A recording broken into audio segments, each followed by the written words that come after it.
Thank you so much. So Gabby, a little joke. I started to record and realized it was filming the wall, but I caught it right away, so, and I'm behind the line, so. And Is it again, recording? thank you. Yes. Okay. Thank you all for coming. My name is Bella Robinson. I'm the Executive Director of COYOTE, which stands for Call Off Your Old Type Ethics. COYOTE was founded in the 70s by Margot St. James, who sued, they were the first sex worker org in the whole world. And she sued Providence Police, and her complaint was, one, you're only arresting the women, and two, what right does the state have to do in the sex lives of adults in private? And Providence Police admitted, we only arrest the women.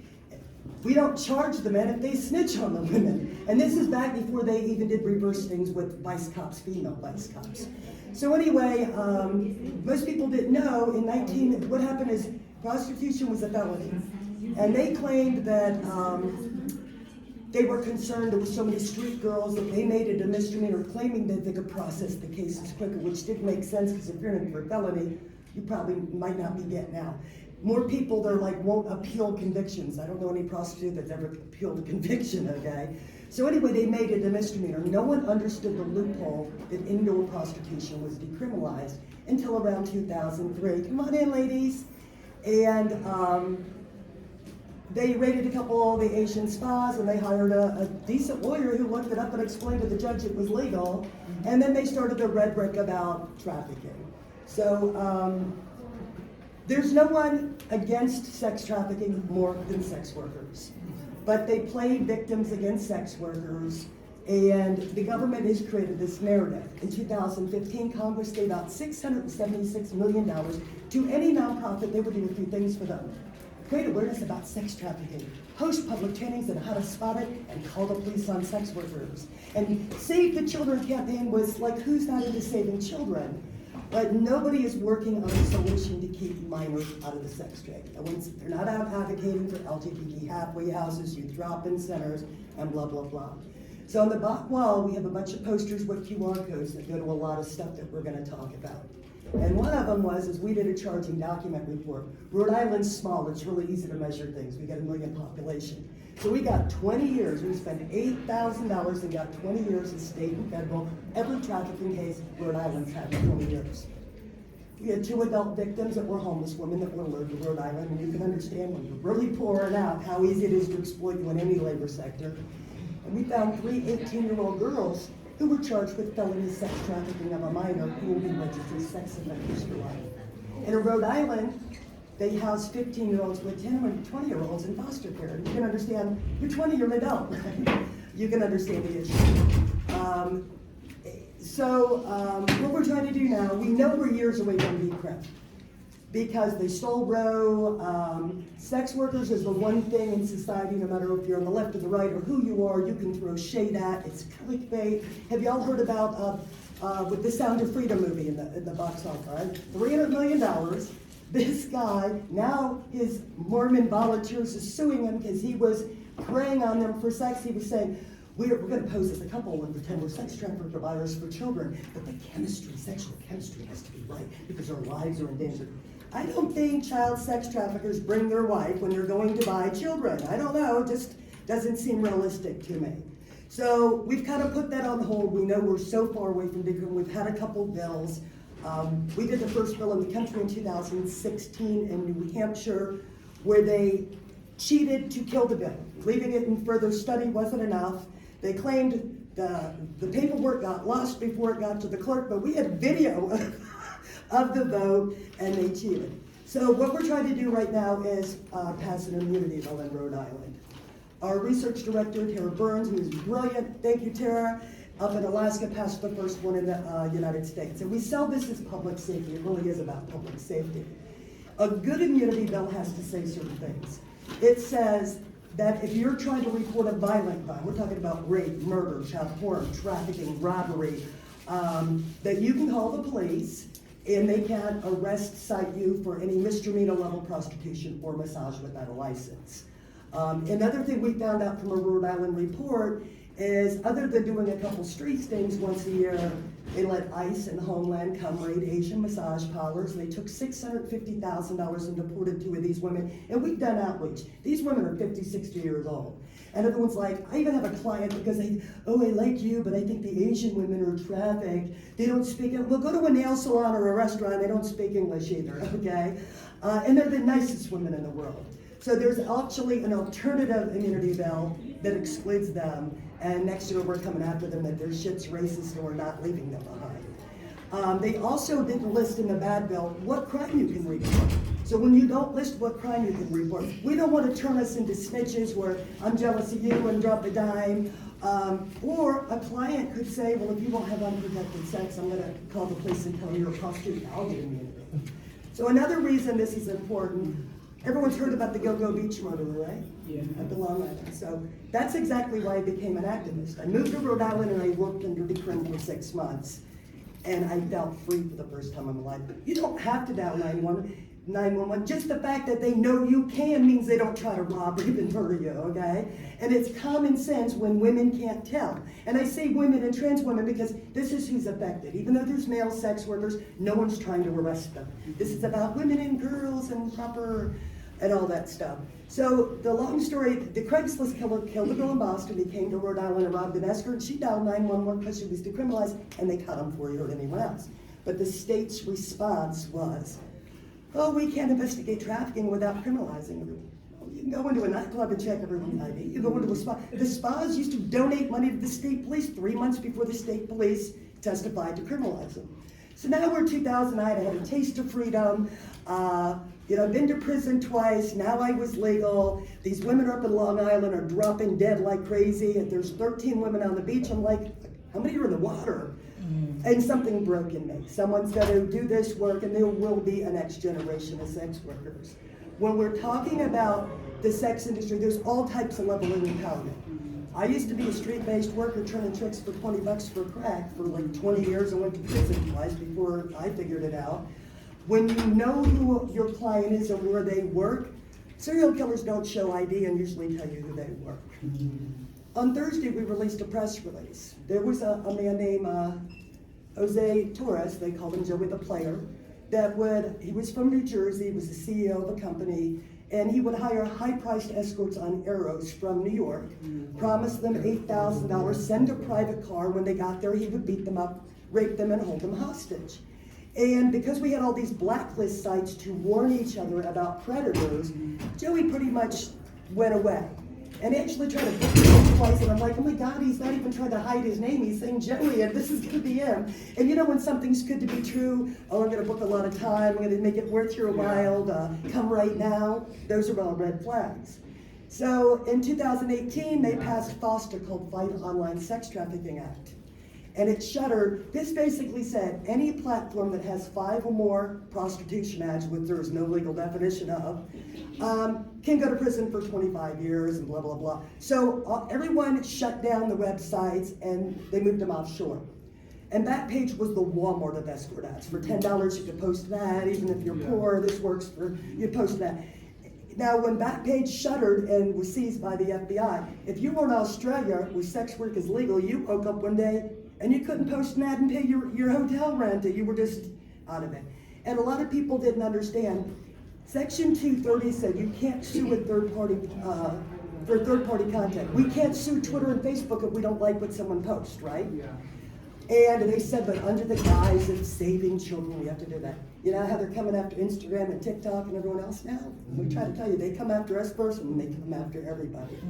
So we celebrated and did a press release, and I'd like to think I'm an abolitionist, but I got one little problem that I can't get on board with when it comes to serial killers and serial predators. And it's not even that I want to put them in a cage and punish them. I want them on an island or somewhere where they can't hurt someone else. Yeah. There's got to be, and I'm modest about that, but rather than focus on that, I try to focus on the other 95% that I agree with. And it's really a pattern of behavior.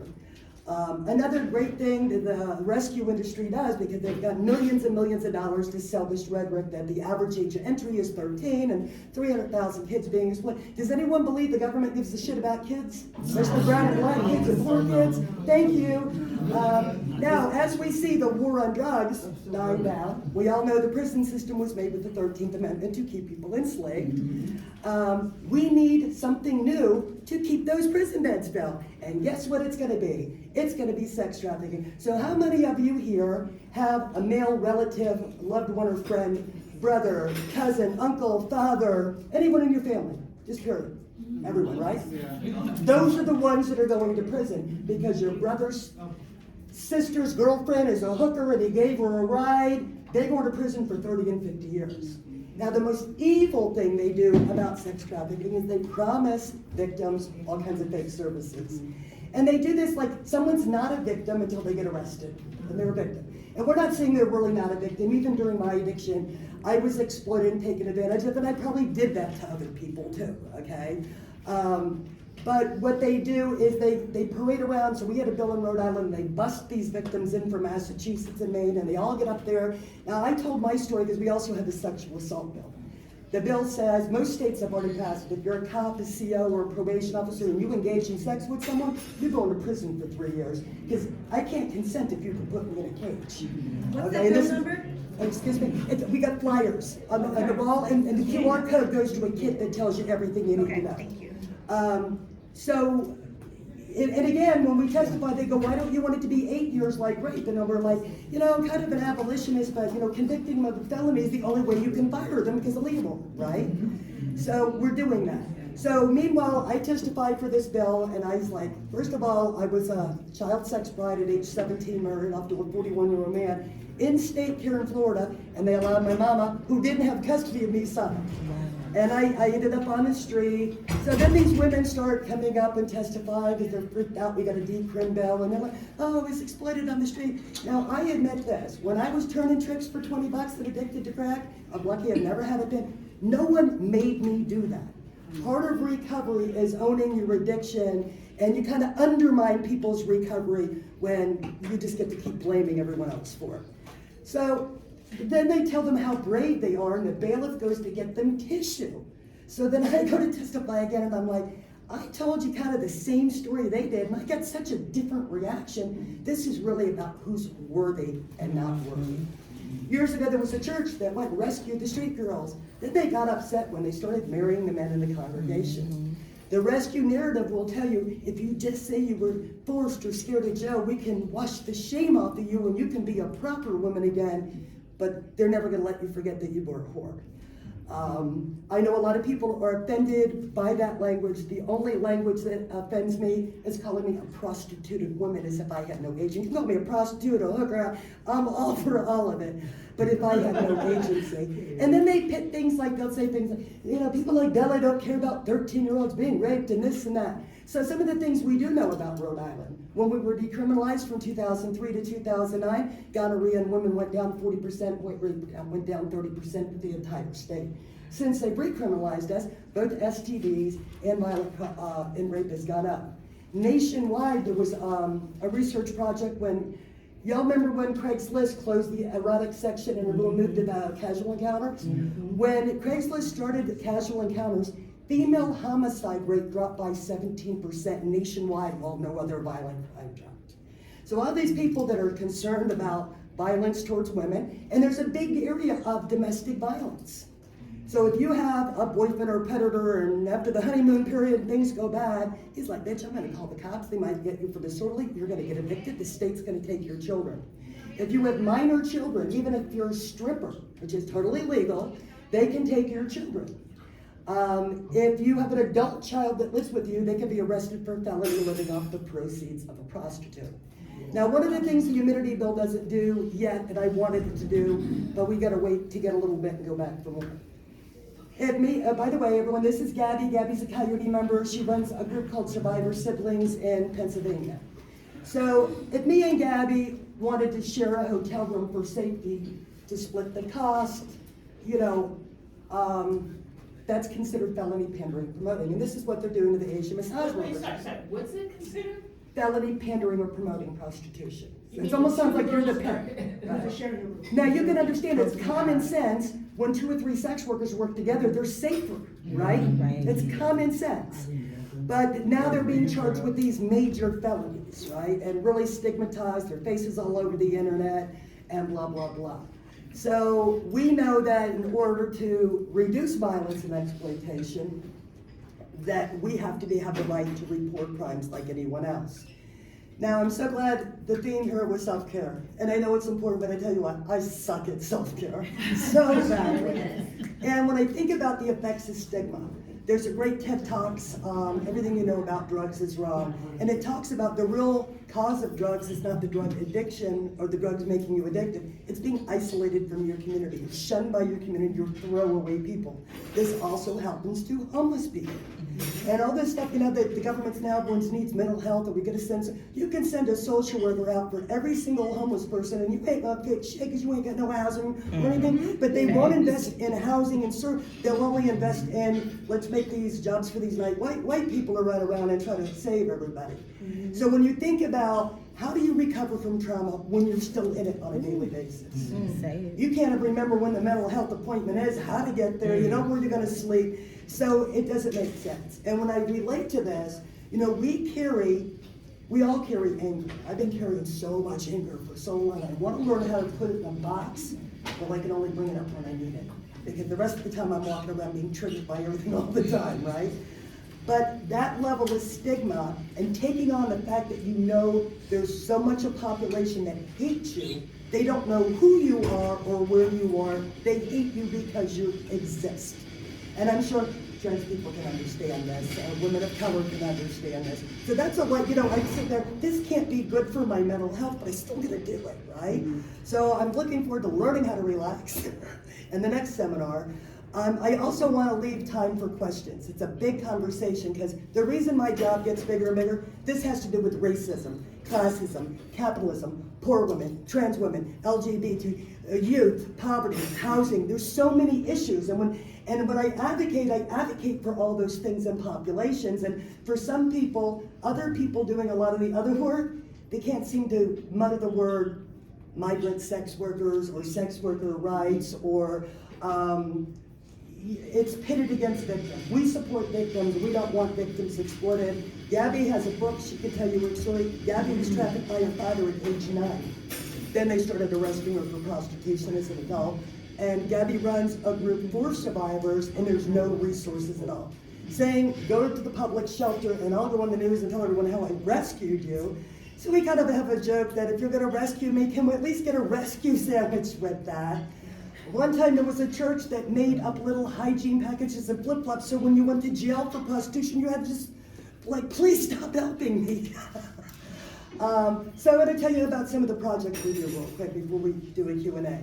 We now, on the flyers in the back, we have a support group run by Larisse. Larisse was a FreeHer fellowship with me in 2022 for formerly incarcerated women that's online Tuesdays at 7 o'clock.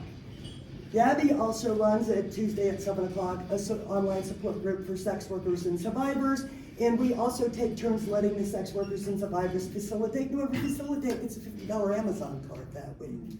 We also do street outreach to street-based workers and homeless people or even poor people, but the way we do it is we just run around and ask people, do you need a hygiene bag? We don't care who you were. They're like, do you need mine? I'm like, no, I just want to look at them and write down their race, approximate, and age and gender for the grantees. And we have red bags that have the female hygiene products, and then we have the white bags that have the naloxone and the regular bags, and we give out about 30 or 40 of these a week. Gabby, what else do I do? No. What don't you do? We also do tons of research. So when I first connected with the National Council, I did the 48-hour liberation training. And then I was on the committee that helped draft the Reimagining Communities report. And it was done by asking certain questions, what did you need or not have that could have prevented you from going to jail? And one of the best things I learned from FreeHer is when you think about rallies and protests and legislation, these are all tools. And when you put them together at the right moment, they become a strategy. So in Rhode Island, we're like Vermont, we have no county jail. If you're doing one day of your life, you're in one building and never leave this building. And I'm from, I went to Lowell in Florida. It was the biggest prison in the country in the 80s and 90s. So I'm just like, that's really jail. But I know it's fun standing outside screaming, fuck the police. And if you're doing it at the right moment one time for a certain campaign, but when you do it every Friday during a car rally during the pandemic, you kind of lose your steam. So we took a different approach, and we went up there and we were like, we just want to be helpful to the women, be part of the solution. I went to prison, but it's not your fault. And what everyone told us we weren't pulling off, and starting October 26th, Lindsay, one of our members that is a master and social worker, will be going in once a week for 2-hour re-entry facilitations. We had to create this kind of bogus syllabus. But when the women get out and they send a screenshot of their inmate ID with their release date, we immediately send them a $100 saver card for clothes, $100 stop and shop card. We help them get their documents, because if you ain't got a birth certificate and social security card, you can't get a state ID and you can't get a job. No one can legally hire you. You can't apply for shit in this world, right? So we do that. We also support incarcerated sex workers through pen pal projects. And so we're just doing a lot. And we're really grateful. But I want to take time for questions and answers, because I could talk for 3 weeks up here. And yeah, what do we got, Gabby? Can I chat about self-care real quick? Yes, absolutely. Okay. That's the topic. Come on. Bella is absolutely horrible at self-care. I've told her about a dozen times to get off her computer at this event. A little bit about self-care in these organizing sessions. I learned last year. Come up this here in the camera. Okay. I learned last year how important it is. I'm a workaholic. I work 80, 90, 100 hours a week all the time. We were in Pennsylvania working on legislation. We got an amnesty bill and a decrim bill introduced in Pennsylvania. And after that, you gotta get it out of committee, right? Well, we were calling lawmakers, making these appointments to talk to them, to get them to sign on, to push the committee head. Well, now he is in the governor's office, but he was then a House member, kept setting up fake meetings with child sex trafficking survivors. And he did this twice. And in that time, I was helping survivors prep for this meeting, teaching them how to do a 3-minute telling their story and why we need these bills to protect them. After we found out they were setting up fake meetings with child sex trafficking survivors, one of my good friends, somebody I was trafficked with as a child, took her life. I completely lost my mind. I ended up living in a vehicle for a while. Even though I had a home I could go to, I didn't feel comfortable there. I took in all of that pain on myself. And that's when somebody sat me down and told me, like, you have to remember your self-care. In all these organizing spaces, it's so easy to get wrapped up in other people's pain, in other people's stories. So many times women come to us and they dump things on us. Just remember whatever your self-care routine is that works best for you, and always keep that in mind. And if something horrible does happen, it's not on you. You just keep moving forward, fail forward, do the best you can, and that's all we could really do. Oh, So, you remind me about December. One more thing before we do Q&A. On December 17th every year, which is International Day to End Violence Against Sex Workers, for the past couple of years, we started doing virtual events because of COVID, but they're cooler because more people can plug in. And we do a memorial. First it was, sex workers were lost by violence, but we started to add suicides and overdose and natural causes because these are still members of our community. In 2021, we went back. So our flyer up there with the QR code has a way to submit a name, and it also has the major list, because sometimes we find cold cases, even from the 80s. So we add them, but we actually created a list in 2021 that went back to 1836. Now this is really sad. Do you know how we find out who died unless someone in our community knew them? The media feels the need to say this woman was murdered and dismembered in the park and she was arrested for prostitution a year ago. See, when that happens to nurses and teachers, they don't bother to say, they might say you're a mother or the most, right? And at first it was like, well, that's the only way to find them. And we used to do photos, and, Gabby pointed out maybe that triggers family members, and most of them we put their stage names. Obviously my real name's not Bella Robinson, and Andrea called me, Bella, remind me what's your real name for the flight. But it's a layer of protection for me. Rhode Island's a small place, so when you go to the State House, and one time I was really mad, I didn't even use the word sex worker. I was like, I've been a prostitute for 40 years. I tried to do shock factor with them. But I want to open up, and y'all make sure, I passed around a clipboard. The good news, if you sign up for our newsletter, you will only get 1 email a month. You might get 2 if we have a press release or a campaign. So I'm not going to send you 40 emails, but we do a really good newsletter with local, national news, a resource list, And we would love to eventually get a resource list of all the National Council partners. We want to plug people in everywhere. And someone's like, oh, I'm up in bumfuck Egypt and I need, well, you know, we got someone over there. So we want to do that. But now I'm really going to shut up and, and please, Brett, go ahead. Yeah, let's do Q&A. So I'm a lobbyist with the Legal Defense Fund, and so I have some legislative advocacy questions for you. Absolutely. Where do you think has the best model legislation that you've seen so far, the best progressive legislation? As far as decrim, okay, decrim's not going anywhere. And the first bill was ever introduced in the United States was in New Hampshire. And I had 2 days to gather letters and get a team and drive to New Hampshire. That's another thing, when they schedule a hearing, you get a 48-hour notice. Yep. So I've gotten a little better. And when you first talk to a politician, it's really intimidating. You go up to the State House, they give you a seating chart. No one's in the seats and their pictures are 20 years old. You're talking about catfishing, okay?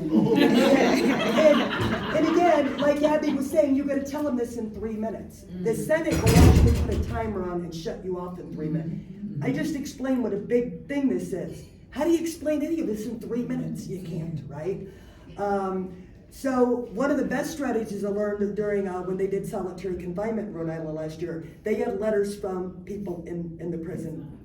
And they had 32 criminal justice bills on the same hearing, and it went till 2 a.m. So by 1 a.m., they put people at 3 minutes, and they're like, oh, if you're just going to read, we can read them, email them. And these people said, no, we want our 3 minutes, and they took turns reading these stories.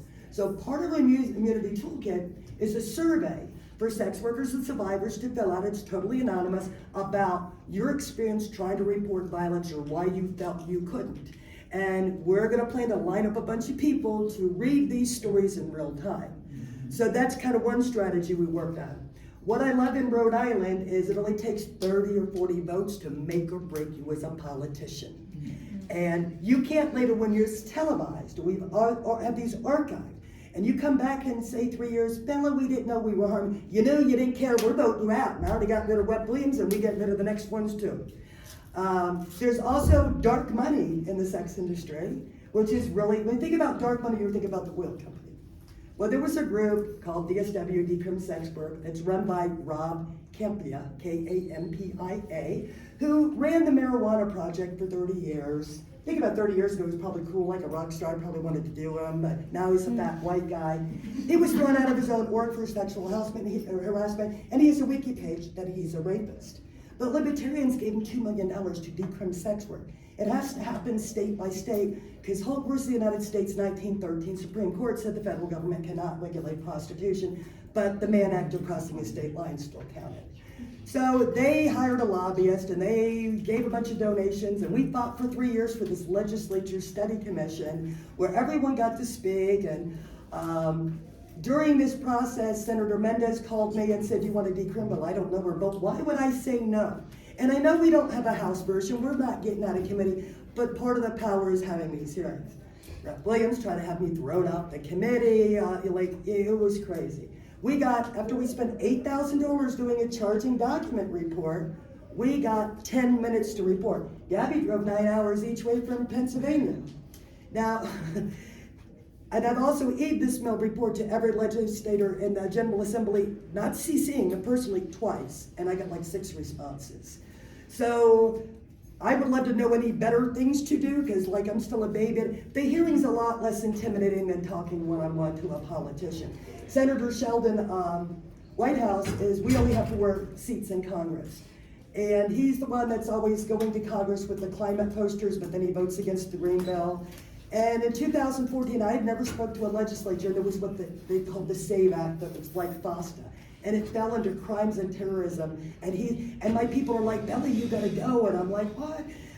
It took me 3 months to get an appointment with this policy director. She gave me 20 minutes and left the room twice to answer the phone. She wouldn't look at the information I brought her. 1 victim's too many, we're not telling you. So a couple of years later, we did an open letter on a local popular blog about how we could get that meeting. She immediately calls me, you're lying. Then they want me to have a meeting and they tell me it's in DC. Why would I go to DC and talk to one of his people when he's right here and I'm his constituent?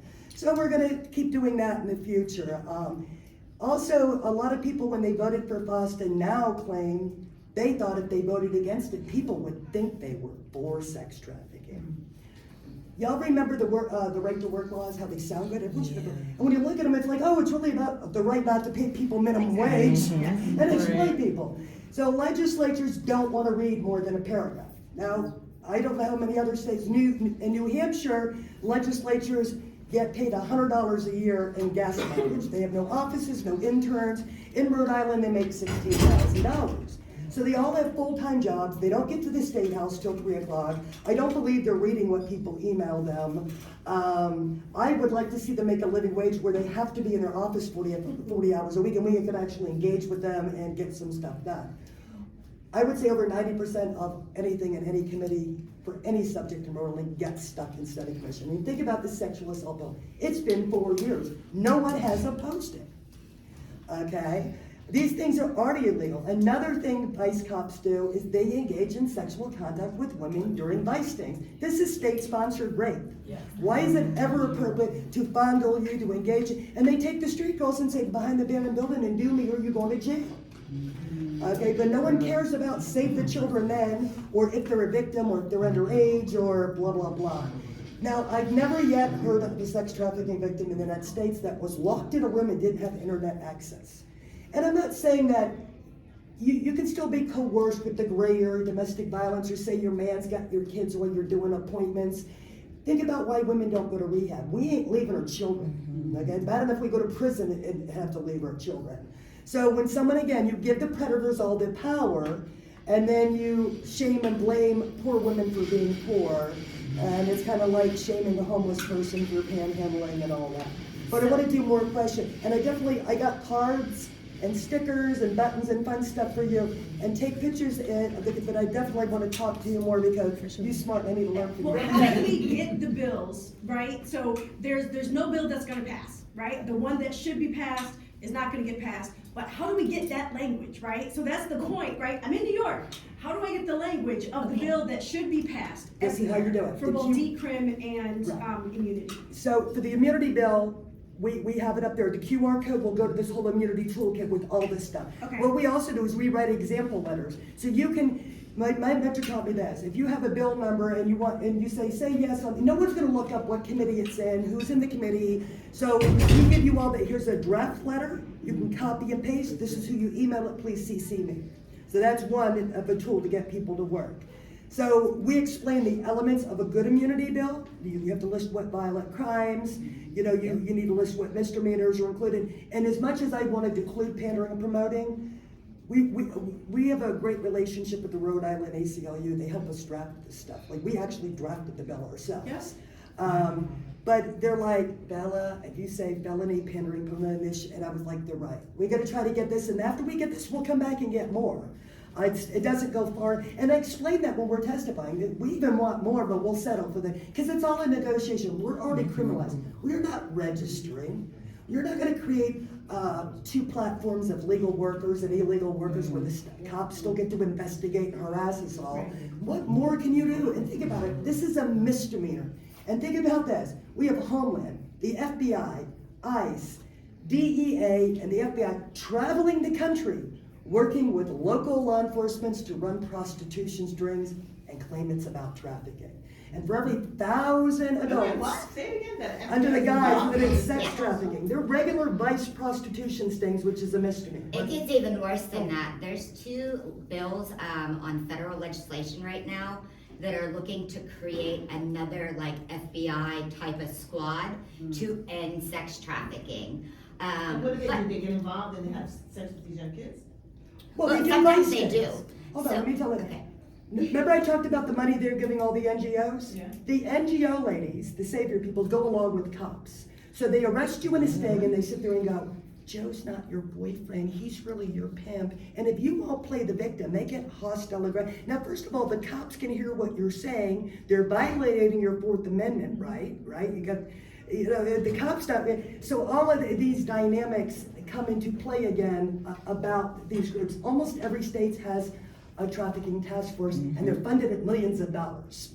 But they're not doing anything. is what you're Right, saying. and if anything, they're just They're arresting, causing harm. and like I said, if you arrest 1,000 clients and sex workers, you might find 10 girls that were underage. And sometimes a year later, when they go back and do this sting again, they arrest the same 17-year-old that was 16-year-old last year. I mean, That's ridiculous. Why don't they get the head guys? I guess they don't want well, to. here's the thing, there is no head guy. Yeah.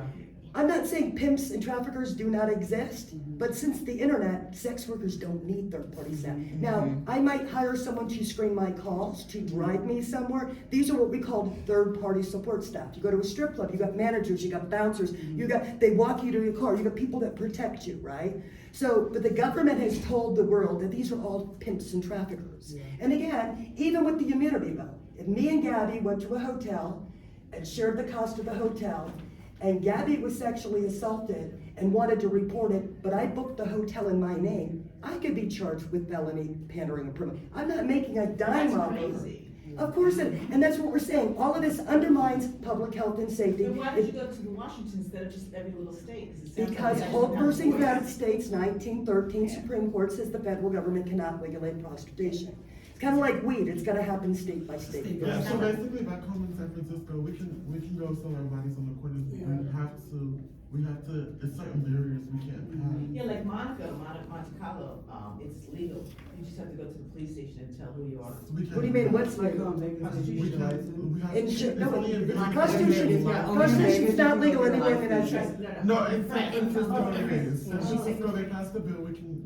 Well, what they're saying is it's not legal, they're no longer going to arrest them. They do that in New York. Yeah, so It's not basically, like yeah, that. it's not like that, but yes. Right, The way exactly, that we not live legal, in- but they're just like, we're not doing this anymore. But my main thing is the kids. That's my Wait, concern. I don't care. let's wait for that, because that's Who really cares? not.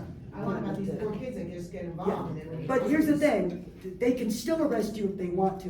What it is the DA says we're not gonna prosecute them anymore. So most cops aren't gonna make arrests if they In San don't. Francisco, right? Right. But in San Francisco, their immunity bill also covered low-level drug offenses. Oh, yeah. But they're doing another one, I think it's, the old one was Senate Bill 233. They have another one this year because they realized they had to update it because if you were undocumented, you could still be deported, so they built in protection for that too, you know? And again, migrant sex worker, street-based worker, these are the ones that are the most vulnerable populations. But go ahead, let's do some more questions. So in Washtenaw County, our prosecutor decriminalized it, and I guess I'm wondering. Which county? Washtenaw County, U of M, and Arbor. So what state is that? Michigan. Okay, Michigan did not decriminalize it, they passed an immunity bill. No, just Washtenaw County. So the DA, the prosecutor of But Washtenaw County. again, a county can't be, it has to happen by the state. What they did is said, we're not gonna arrest you. Right, okay. But you gotta, you gotta say say. the same thing. But Yeah. so the question Got is, it. so he was getting politically, so he was getting a lot of heat back. The survivors were fighting against survivors. There was carceral approach survivors that wanted it prosecuted still for men, and then there was people that were full on like, don't mess with us, let sex work be sex work. How do you handle those like really complex dynamics? It's really about education, and there's a really great video that Sweet did. It was a sex worker group in Africa, and it's like a 3-minute video, but it explains we have 4 models. We have criminalization, we have full decriminalization, we have partial decriminalization, which is called the Nordic or the Swedish model, and so Maine just passed the Nordic model. And the Nordic model says if you're buying sex, aka if you're a man, you were a criminal, but if you're selling sex, aka a woman, you're not. Now, I can't wait till someone tells us that's a constitutional challenge because it's not okay to criminalize one gender and not the other. So when they started it in Sweden, the guy says, we just want the women to come in for services. Well, there are no services. Anyone try to get a homeless person to bed at a public shelter lately? Anywhere in the country? Okay, there are no services. And what they end up doing is the women get evicted. So we used to have a big conference called Desiree Alliance every 2 years, where 300 sex workers and activists globally came and did workshops for like 5 days. It was fabulous. And after Foster, they had to shut it down because it was too much risk. But in 2013, there was a woman, Jasmine, in Sweden. She became an escort. She had 2 small children, left an abusive husband. She told her friend, and the friend snitched on her. They took her children away. She never turned to trick again. She went and got her PhD. She fought for 4 years to get a supervised visit with this child, and he stabbed and murdered her in front of the child and the social worker. And again, they claim we're gonna give them these services, but there are no services. You're not doing anything to reduce stigma. This is all about it. And I'm not saying that free sex is bad or whatever, but I'm at postmenopause, I'm kind of asexual now. I don't know, maybe free sex is the exploitative thing, I don't know. Everyone expects something when they have sex. Whether you're a man or a woman, whether you expect to just to hook up, or you expect me to date you, or I want you to take me on a cruise or dinner and drinks, everyone has boundaries. About 5 years ago, they came up with this little problem in North Carolina. They had a problem doing rape convictions because they had this stupid law that once I say okay, I can't change my mind and you get to finish. Shut the hell up. What? Think about that shit. I'm sorry, We all know state that. that so I don't go. Right? But they had to change it because they couldn't prosecute people for rape. And we can all understand all of these things don't promote health and safety for anyone. So we also work with the Rhode Island Department of Health, and we fought to make sure sex workers had access to monkeypox and said, stop saying this is a male gay thing just because the first 5 people that got it were gay men, right? This is stupid. Just Anyone like can get it. Just like AIDS, Right, anybody can get It's it. just honestly And there's a something 21-day incubation period, so I can sit in your house and 18 days later have this shit, right? So we got that done, but Dr. Chang from the Department of Health runs all the STD clinics, and I asked him, how many people coming into your STD clinics admit that they're engaged in sex work? He says 1 to 2%. That means we're failing. So what we did is we created on our YouTube channel, we have a 3 modules continuing medical education class that we partner with the St. James Infirmary to do, to teach healthcare providers how to treat us like human beings, so I can be honest with you and talk to you about my body, because we are experts on sexual health. And when I took the HIV class to be a test counselor, they kind of tripped out because it's stupid to keep it. If you ask a woman how many people they slept with and they slept with 10, they lie and say it's 2. And if you ask a man that only slept with 1, he lies and says it's 3. And it's not matter.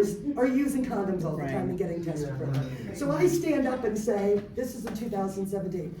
I've had over 1,700 clients in Rhode Island in 2009, and I don't have an STD, but I'm a responsible person. I use condoms and I still get tested.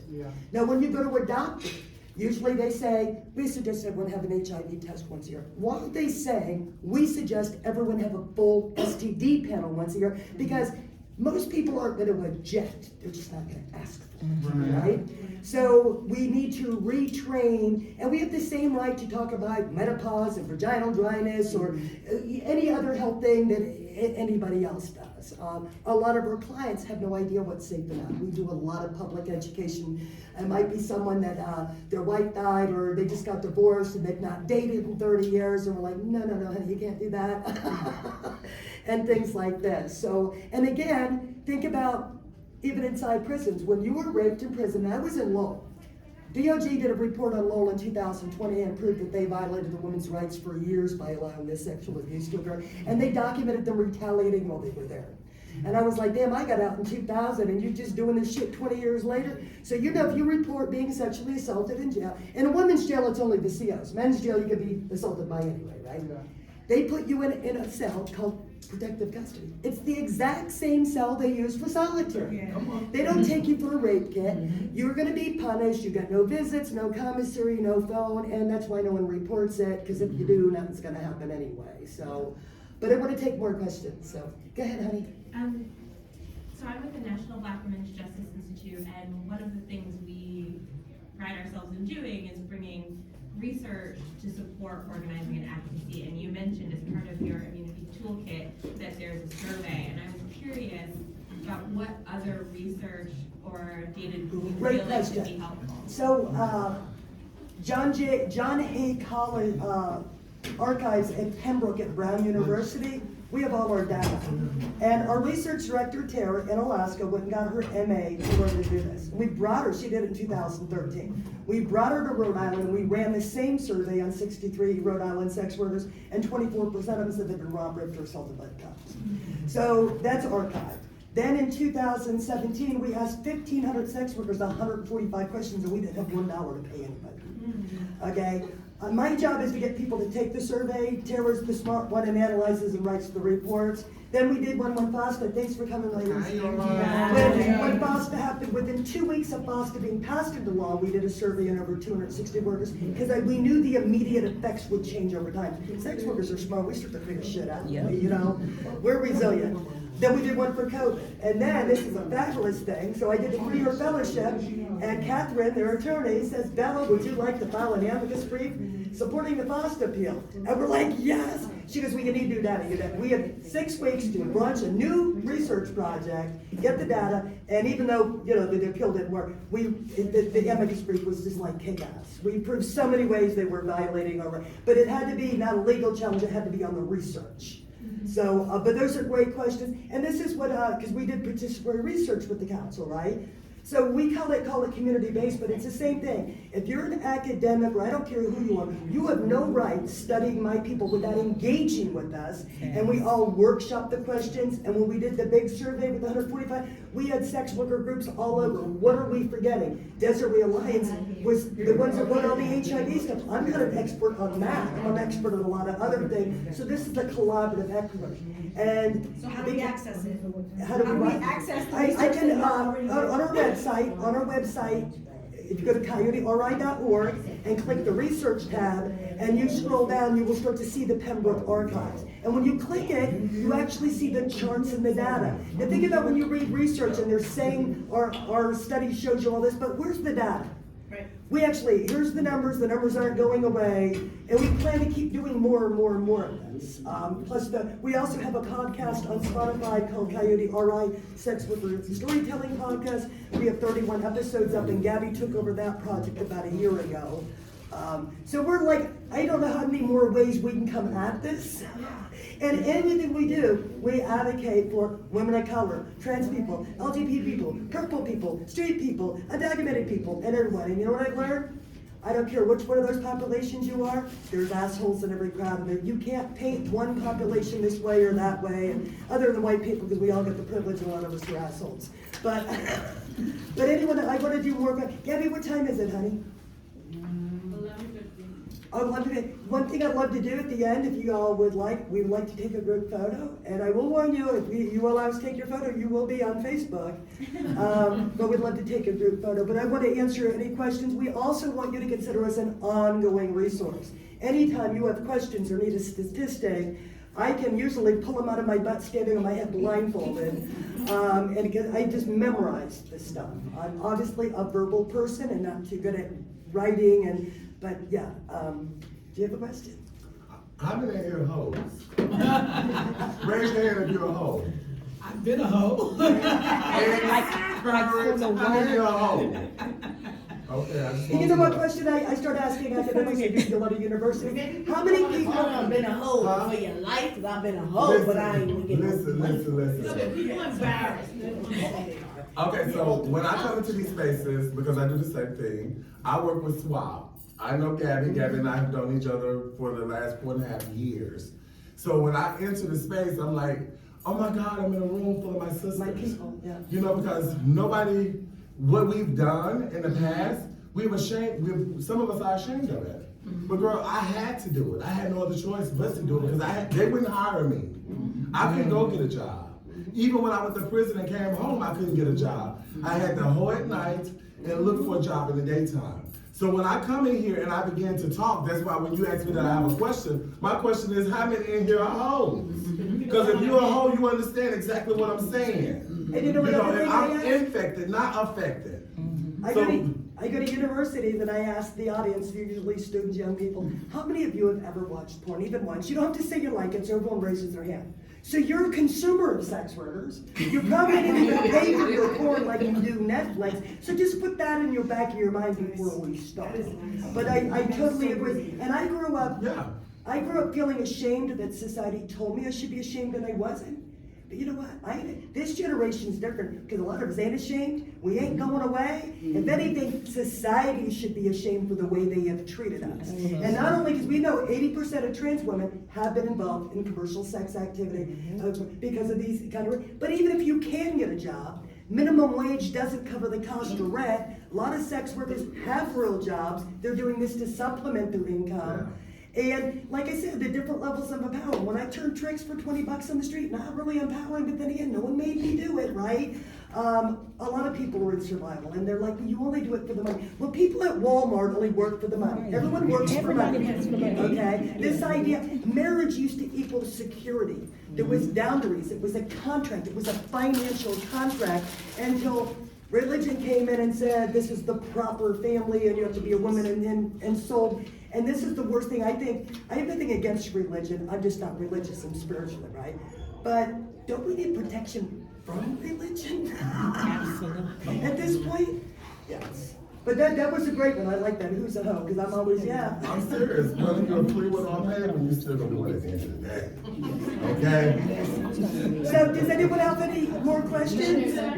Go ahead. Okay, so listen, I'm not trying to offend anybody. So if you got offended, please forgive me. I like to keep it live and lively. You know. We all really out here. We appreciate real. Uncomfortable space.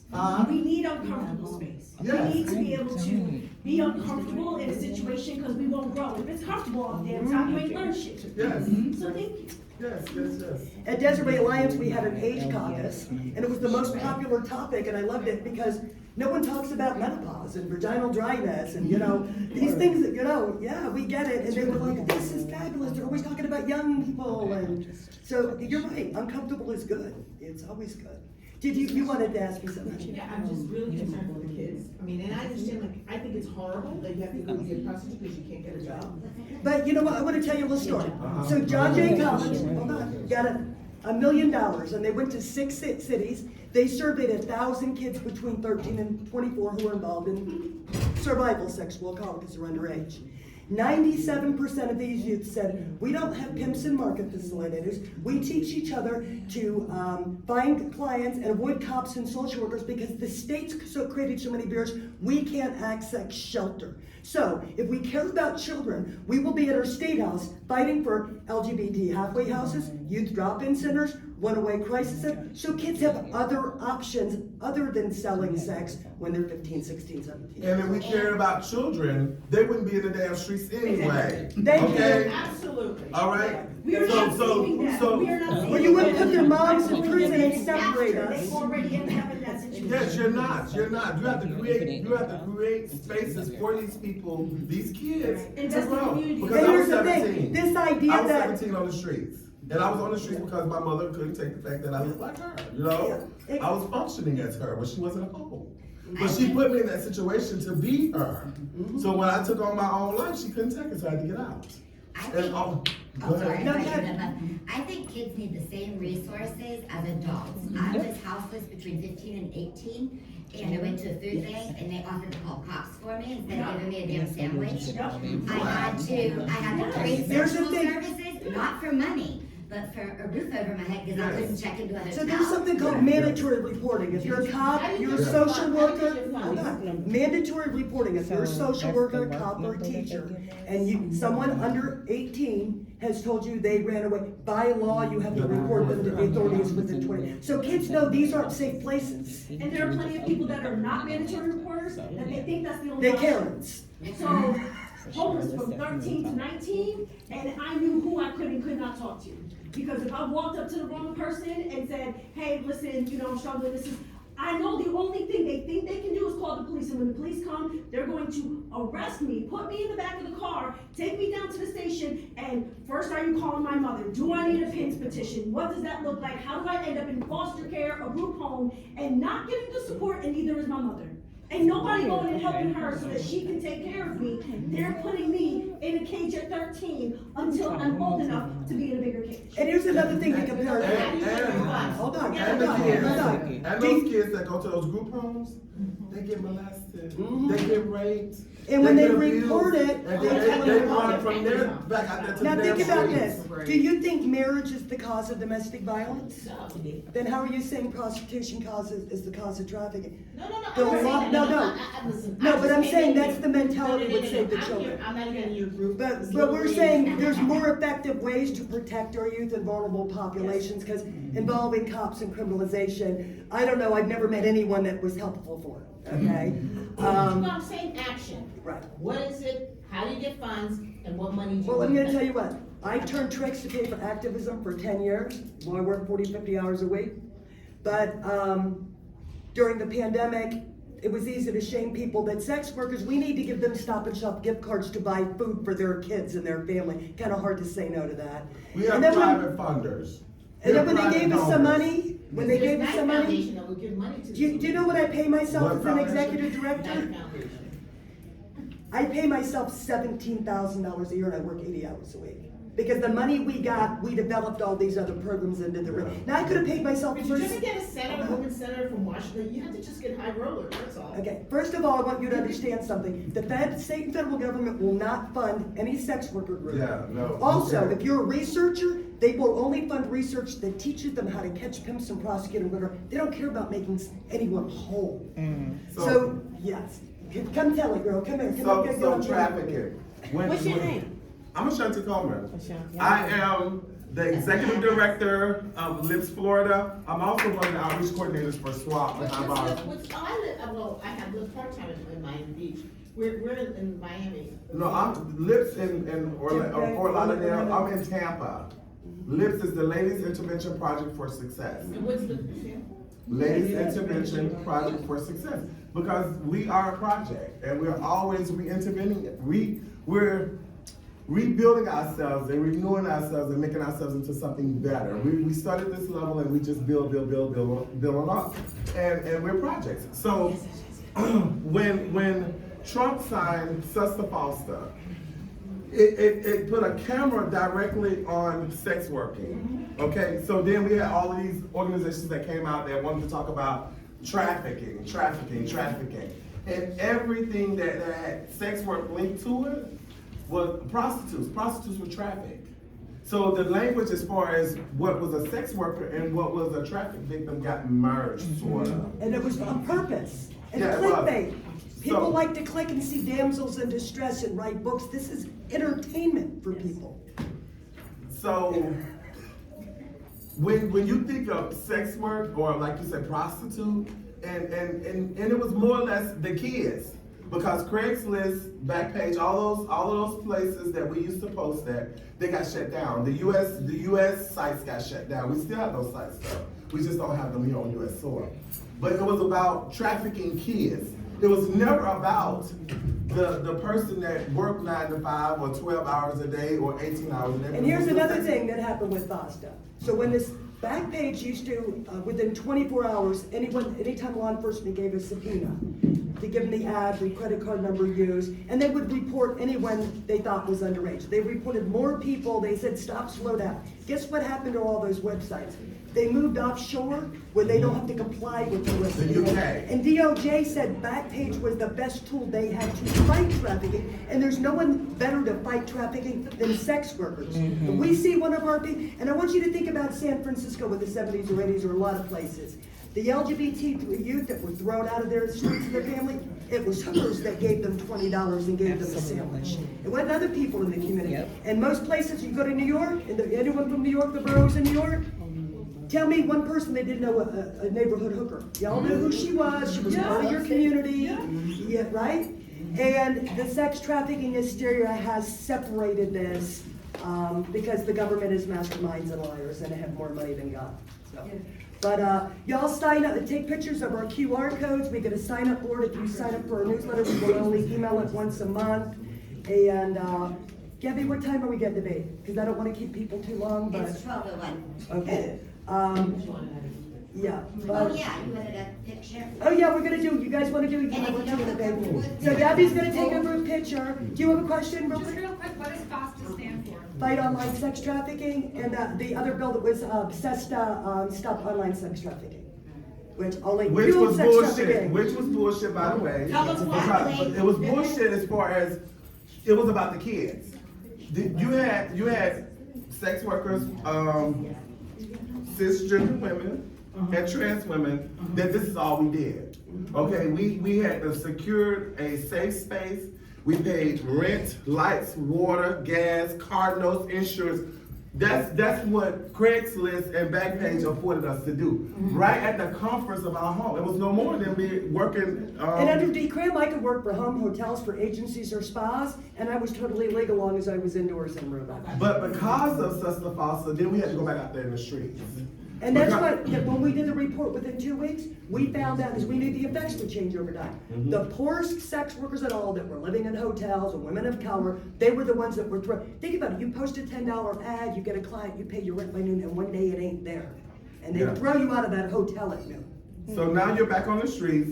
You're in a high-risk category already. I mean, being an escort is one thing, being a street-based sex worker is something It's all totally different. different. How It's can we another beast. understand that as Huh? how can we understand that as a cisgender woman? What is the difference? The difference in what? What you just said. Okay, street-based What's the workers. difference? So yes, I started out as a street-based sex worker. That means that I was turning 25 for a blow and 50 And you for jumping in both. cars, In a no way car. to screen the guy. You know, And the escort is. escort is I sit at home, look beautiful all day with my tank on. And we can charge $200 or $500. That's We what it looks can, like. Is we that can, through, you saying as an escort, is that on your own or through an agency? Honey, I pimp my own self. I don't need no now, damn you know what, job. now, back in the 80s and 90s, y'all, I'm asking because everybody don't have that level of. I know, no, listen, and I get what you're saying. There are some girls that did have pimps. I just avoided that. I Is avoided there a that. difference between a pimp and an agency? Yes. That screens and making sure you Okay. safe? Do you remember the yellow pages? Professional. Do you remember the yellow pages that were in hotels? They used to have an escort out. I'm not trying Well, to. before the internet, you had to either work for the streets, massage parlor, or for an agency and give them half your money, because we didn't have the internet. And the internet pretty much got rid of pimps unless you wanted a pimp. Or agencies. Right, but here's the thing, agencies, they used to be local and screen, and if you didn't leave the hotel, they said, now, they wanna take you half your money just because they post an ad. Ain't no one coming to rescue And you. I ask a policy question. So in terms of. Hold on, I can't hear you. Hello, I'm trying to hear. We're gonna take one more question to wrap it up. And I apologize. No, it's okay. Because I was trying to- That's fine, honey. But I'm thinking, I'm putting my policy hat on. In the best case scenario, what particular piece of legislation would you look to or replicate that would support your overall? They're on the back wall and they all have QR codes. Well, can you explain? Yeah, to me I why? already did, but we'll do one more time. We have an immunity bill. Our research director passed the first immunity bill in the country in Alaska. Qualified immunity? No, let me explain. An immunity bill says, if you are trying to, a good immunity bill says, if you're trying to report a violent crime, crimes against people, robbery, rape, child porn, trafficking, murder, that they can't arrest you for a misdemeanor level prostitution charge.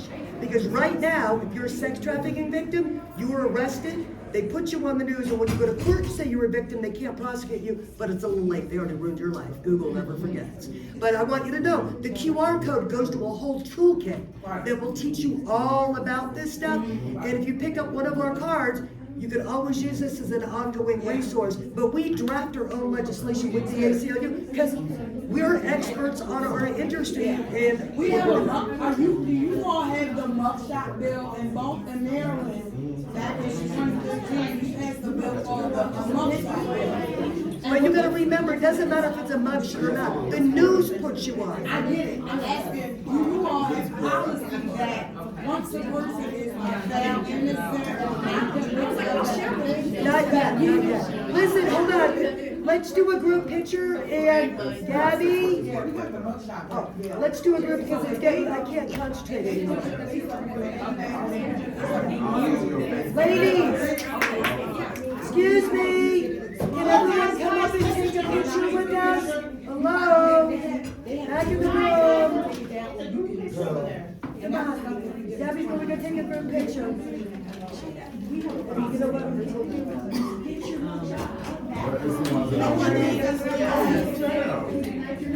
Gabby, you know I got to have this picture, girl. Come on, scoot in together, see. Come on, girl. I love the umbrella. I hate Everybody's sport. teaching us We'll chat more and I'll explain more. I just want to geek No, out. that's on what- okay. I got you. I didn't want to tell you. We got you. Yeah. Showing us the bend down, yeah, we gonna bend down. We gonna take it back. Look at there we go. Thanks. You get in there, take a picture, you guys, get in there. You don't want me in a picture? I'm 49, I can't Thank be down you. there. I don't put it on YouTube. So when she says free, we're all gonna say fuck Boston. 1, 2, 3. Fuck Boston! So why not do a video of you guys? Yeah. Oh, hell yeah! 1, 2, 3. Good policy. Good legislation. Immunity for Sex sex work workers. is work. DQL. We want equal Yes. access. Now let me do another picture. He's already. Natural Rescue Project. Thank you so much. Rico, so much for having me. I'm Nicole Hanson-Mundell, Executive Director of Out for Justice, based in Baltimore, Maryland. I am a formerly incarcerated woman who want to join forces to support all communities, right? So while I'm not an expert on sex work, I am very interested in learning so that I can use my voice to support the women involved seeking freedom and liberation.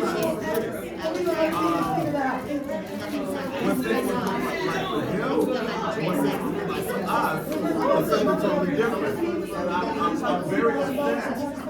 Gabby, I'm really upset with this. Because you already know what sex work look like for you and what sex work look like for me or her is totally different. So y'all came in here, y'all did a presentation, y'all didn't have the bitch in here, okay?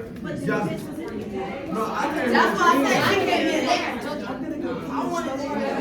Yeah, this crazy bitch right here got relations. Okay, how's your grandbaby? Great, and 9 of them now. Tell me when your workshop comes. I know